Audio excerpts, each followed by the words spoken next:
Hello there and welcome back to Duck Dogs number 58. Yes, I know it has been over a month since the last episode, but I was at Wacken, summer has started, some new vessels had to be looked at, especially the ships that was I really hooked with. And yeah, I think today we have some topics to talk about. First of all, my premium account ran out. Normally that's not an issue and it isn't, but I wanted to quickly talk about some impressions on it. Then also World of Tanks has announced some wheeled light tanks. Let's have a look at how those things work in War Thunder. Then also I have to talk about the Gamescom, in particular two things that caught my eye so far were the 40 millimeters with the proximity fuse and actually some misconceptions about those and where I actually would put them in terms of usefulness, as well as the helicopters, and you might be a bit surprised about my thoughts on them. Furthermore, I have played some World of Warships again with one of my friends and some impressions on that, which also might be a bit of a, well, surprise to some of you what I think about it, and then also some real life stuff like going fishing soon TM. And then at the end of the video, obviously, I want to answer the questions from the last Duck Talks. So before I begin with the first topic, this is your chance to actually make a comment where you give me the timestamps and I will pin that comment, because I'm lazy and some of you of there are really eager to get pinned by me for some odd reason. So premium account. I want to go back 5.5 years, March 2013, when I began to play War Thunder, and I had a lot of fun in the game, but I wanted to see where it's going. It was still in beta. I had absolutely no idea how to play the game. I learned everything by myself, except for Chingles. Chingles was a great teacher, and from there on I spread it out to know some other YouTubers, amongst them also Fly Daily, and in the long run, as you might see, it also got me into making War Thunder videos. But back to the topic, like then half a year later, it was late September or early October if I'm not mistaken, I actually bought my first big package in War Thunder, and with that a long journey started. And I did not purchase it because I was forced to do so because I had no silver lines or something like this. No, the game was fun, it was exciting, and I wanted to get more into it. I think then rumors spread it out about tanks getting added, and parallel to it I played World of Tanks as well. More on this in a moment. But so I was really interested to get more out of the game, to progress faster, to get more Silverline income and more, well, research points. Back in the days, we also had a 20 tier system, so to just add in that. So that was kind of the situation. These days, it's more about trying to avoid frustration in terms of bleeding money or bleeding less money, getting an actual profit.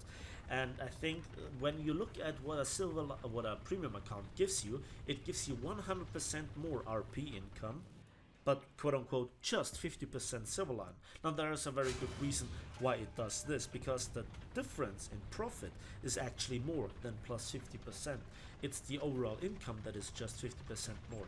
Let me give you a quick calculation example for those of you that are not so familiar how this works, because it actually also affects repair costs and boosters and all other, well, achievements that you get in one battle.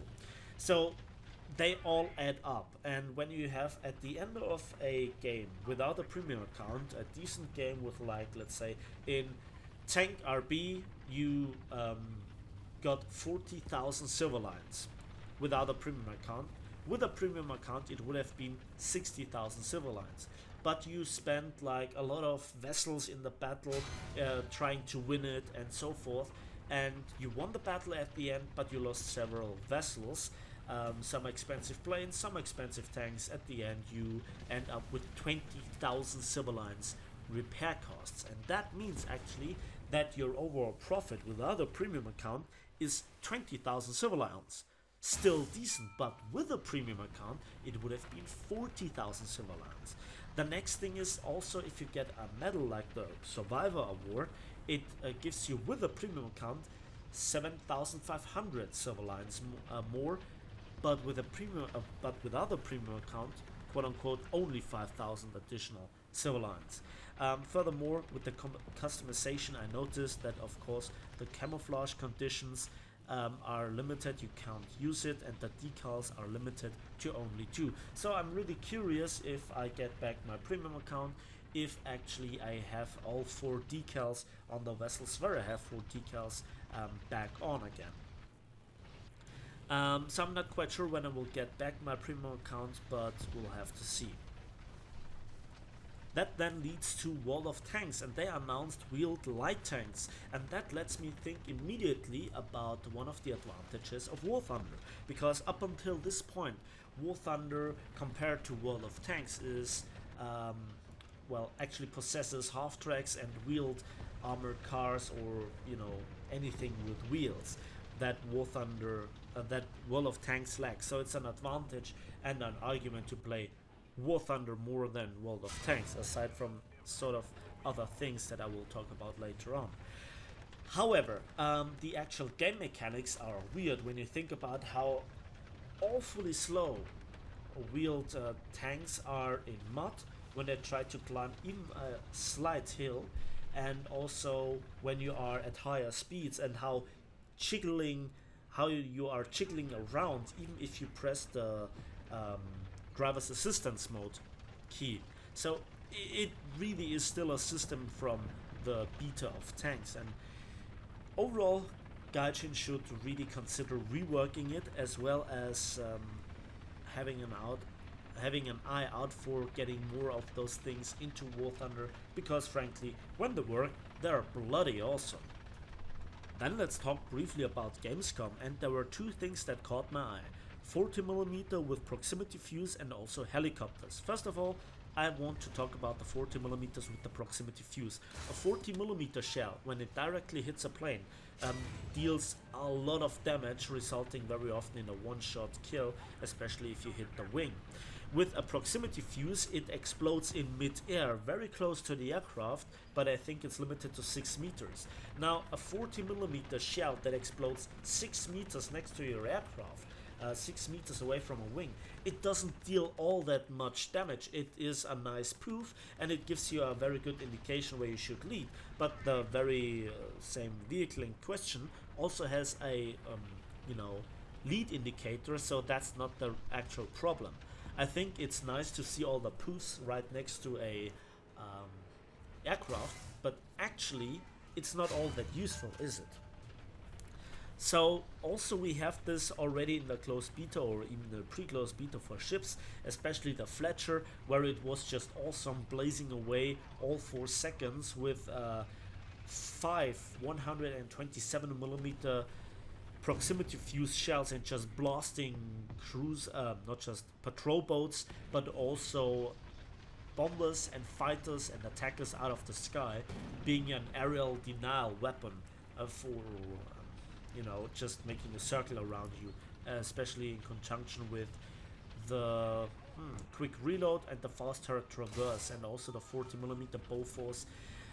A Fletcher is really a force to be reckoned with, and I like that. Also the 76mm autocannons with the proximity fuses, and even down to 57mm. So if you want to try out, research some of those ships or buy them, and see how it goes for yourself with actual useful shells, because I think you even one-shot a plane if you make a 127mm shell explode like 10 meters next to the aircraft, which is better than exploding 6 meters away from it and doing a little bit of hit indicator damage. Then let's talk about the helicopters, and I'm actually very interested in them, but I want to probably talk about some other issues or some thoughts around them that just popped into my mind. First of all, radar SPA and high velocity, easy to aim APFSDS will be hard counters for helicopters, even though they can stay at range. But at some point you just have bled through your overall amount of ATGMs, and you have just normal rockets, or you have to fire with a Gatling gun, whatever.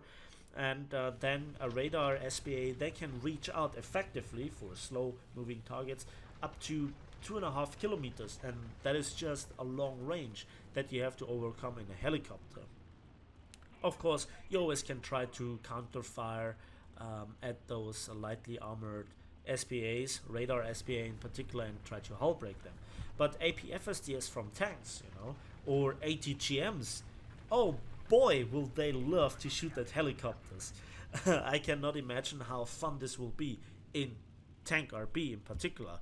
Then overall, the price of the package, is it $30 or $40? However, it's significantly cheaper in my experience to some of the higher battle rating premium tanks. Just compare it to the XM1, and there are some really strange packages. I have no idea how useful those helicopters will there be. There will be obviously premium, and also how you can use them in RRB. Now, a lot of people say, well, they have absolutely no place in RRB, but think about the spotting system. You can actually hide from the enemies at very low altitude, and the time it takes you to go into, well, a fighting zone where there are ground units, you can actually try to kill very important key positions, bridges and tanks, to try to bleed down lots of the enemy's points. Furthermore, maybe you can use those rockets in an anti-aircraft role. Not very efficient, but you never know. So we'll have to see how they work in that role as well, if it is even possible to play with them in RRB. And then also biplanes. Biplanes versus helicopters, can you imagine how fun this will be? So that brings me then to another topic. And it is actually pretty funny, because it is me playing with a friend World of Warships again, and we grind together. I grind the British battleship line, and I recommended for him the German battleship line. Currently we are playing with tier 5 ships. We are good on our way to unlock tier 6 ships. For him it will be the SMS Bayern, which is an absolute monstrosity, and for me it will be the Queen Elizabeth, which is comparable but different, armor versus gun performance. And it is really fun, and we had some moments where we really giggled away like two maniacs. It's fun to play in a squad, but two things. First of all, the high amount of RNG that is just disturbing, the punishment that gets your way when you get punished by RNG, when you just don't hit a light cruiser broadside on like 7 kilometers away, or you don't get a fucking citadel on the bastard while he burns you down with 3-4 fires simultaneously. It's really annoying, and also there is no secondary batteries. So this is where light cruisers in War Thunder feel more like actual battleships and more versatile. The Emden and the Krasny Kafkas alike, with their working secondaries at the combat distances, than the actual battleships at lower tiers in World of Warships. Just think about that. And also the downtime. Let's say you got into a cap, you battled it out, you got the cap for your team, you killed 3, 4, 5 ships, you made 150,000 damage with a tier 5 battleship, you did everything, and then you die. And then your teammate also dies, and you still have to wait the entire duration of that match, that can extend up to 20-25 minutes, before you can play that ship again. That is so goddamn annoying, and where War Thunder really has a massive advantage. So there are good and bad things about World of Warships, and especially the direct comparison to the diversity that we already have in War Thunder is really impressive. Now, when I say bad things about War Thunder, it's always with the intuition of making it better, getting that game that I really love ahead of its competition. And World of Warships is really out there for quite some time, and they have some unique approaches. And to be honest, the damage model of War Thunder and the damage model in World of Warships, they are not completely separated. So different ammunition types obviously make different types of damage, how you can recover from it, and when we have various different amounts of crew, that reflects the health bar system, and the modular system in War Thunder also is reflected in World of Warships, with turrets being capable of knocked out, where you detonate an enemy, citadel hits, over penetrations, and normal penetrations that reflect actually the fuse sensitivity and the fuse delay and so forth. So they are not that far apart, and if both works, that's fine for me. But I would still prefer War Thunder with the approach of patrol boats, destroyers, light cruisers. In the far future, maybe even heavy cruisers with 8-inch guns. Maybe even some pocket battleships with 11-inch guns. Gaijin, please. So, I think then there is just one little more announcement that I want to say, and this is with that particular friend. He has now vacations, and I will spend some free time with him again, and I will actually go fishing, and I haven't done this in years. And when I was really a young little boy, I was out there every single day at that lake in our village, and enjoying nature and all this stuff, and catching some good fish was really what I did before falling into the big void that is computer gaming. So now I think it's actually time for answering some questions, isn't it? So before I answer all the questions, or all the questions that I think I can answer very well, if you have any questions, this is what this episode is for. Ask everything about War Thunder or something related to it in gaming.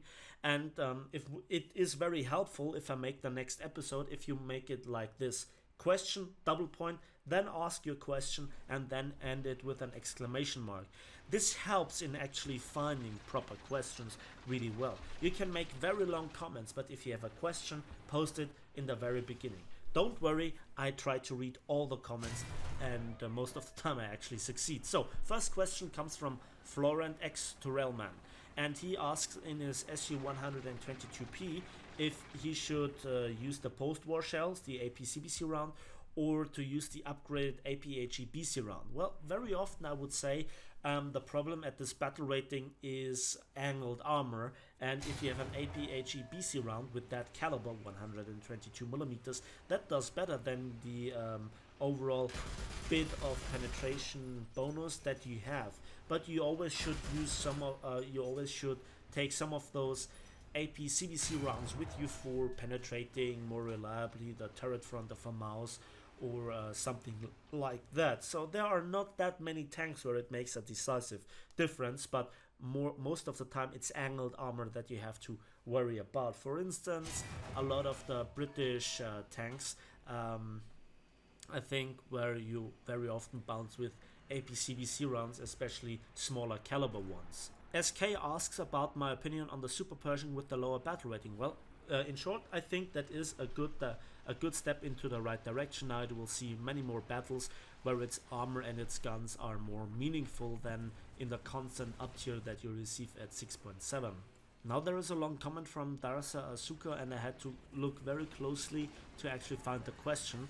And he thanks me a lot on my behalf of making content and being honest with my videos and so forth. And the actual question is, here's my question: what's the first tank that you saw, remember, in the early days when you were introduced to World War II stuff? What features of this tank got you interested? Well, it was actually the Panzer IV, because I played it simultaneously in World of Tanks, and I just wanted to see how different they do with actually the same gun, not the 105mm howitzer that is the better gun in World of Tanks. So it was really the very different feel to the tank. It felt like an actual tank, not just like a paper box like in World of Tanks. And the gun always felt very strong, but you just very often bounced with the AP-CBC round.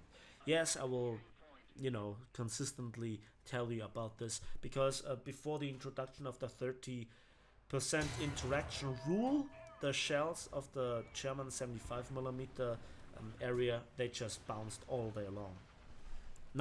Nowadays they actually don't do that anymore, as long as the armor is thin enough. Now an interesting question from Fatar Semanki, and what's the most expensive ground vehicle to repair? Well, to be honest, I don't know, but there is one thing that you really should look for. If you switch the mode to Tank Arcade, just look at the repair prices of all the SPA, especially at higher tiers. They cost 25,000 silver lanes for a Kugelblitz, Coelian, or Gepard alike, and that's just the German ones. Let's have a look at the other nations, especially the Russian ones. Yes, that's expensive repair costs. Warhobo285 asks, would you do another video in German? I don't speak, understand it, but I love listening to it. Well, to be honest, I can do that, but I have to see when I have the right footage for it, when I have the right tank gameplay, because obviously you need to play a German vessel to actually do it. Maybe with ships for a change, huh? Then there are two big large comments from Jason Wild, and he has a lot of suggestions from tanks versus CAS and overall new tank ideas for the German tech tree. Overall I agree, but there are some aspects that I do not really agree 100% with. But think about one more argument for your collection of arguments. Maybe aircraft, all of them, should start from the airfield. Maybe that will, delay the time for a revenge kill and, give the tank time to move on and to kill maybe one or two other tanks. And I think that would be amazing. Another question from Mano Rodriguez is, in which nation is more worth to focus my time grinding? Well, it depends which nation do you have the most fun in playing actually at the moment, and what is your top lineup that you actually want to achieve. And no, it's not a long comment, don't apologize for it. This is what this kind of comment section is for, isn't it? Kenny Lynn asks, what do you think about the T-44-100 and the T-54-1947? He's about to get the T-44-100, so how to play them and are they good or balanced? Well, I think the T-44-100 in particular overall is just an improved version of the Panther II in my opinion. While it has a bit longer reload, I think it's fully worth it. You can flank it, the side armor is better, the front armor is better, everything overall is better, and both have the weak spots on the turret, but you can wiggle it faster with the T-44-100. And the T-54-1947 plays more like a heavy tank. Try to hide in both cases the cupola, wiggle your turrets, just blind the enemy with the heavy machine guns, which you also don't have on the Panther II, just as a comparison, and you will see how they work for you. I really like both of them. Janssen X12 bets for 50 euros that the IS-7 will be OP as the IS-6. Well, I hope I disprove that claim with my tank review. I think you owe me 50 bucks. The Nomura asks, Napalm, do you think subs will be added, possibly starting with the Kriegsmarine, US Navy and IJN? Well, hopefully they will not be added because the time span of a battle is way too short and you need a complete rework of the map design. They are just overall too slow. Their only weapons are the torpedoes. They don't have enough of them in order to make a decisive difference in the battles. So I don't hope that they will get added anytime soon. Also, you have to ask yourself, how do actually ships fight them? Because if you have to research your depth charges on all of the vessels, well, at some point you just simply don't have any weapons versus a submerged submarine, and it can stay submerged for the entire duration of the length of a War Thunder battle. Just think about that. Same argument goes for aircraft, by the way. The Caesar question, do you enjoy playing War Thunder? Aren't you bored with it? You seem to be a nice guy, so don't waste all your free time on YouTube and or War Thunder. Well, thanks mate, but I don't think that I spend too much time these days anymore on War Thunder and YouTube. And of course I enjoy it. It's a hobby of mine. I wouldn't do it if it would be pure frustration. Of course there are moments like, very smart comments, or when I just don't get a good game for footage purposes, then it's kind of a bit annoying, but I think everybody of us went through that. So that's all the questions that I answer for today. Again, if you have questions, post them in the comment section down below. Beginning question double point, and then after you ask your question, a question mark to find the questions easily. That's it for me today. So thanks for watching, thanks for listening. I hope you enjoyed this episode. Please give it a like if you did, subscribe if you want to hear more, and we'll see each other on the waves, in the skies, and on the battlefields of War Thunder.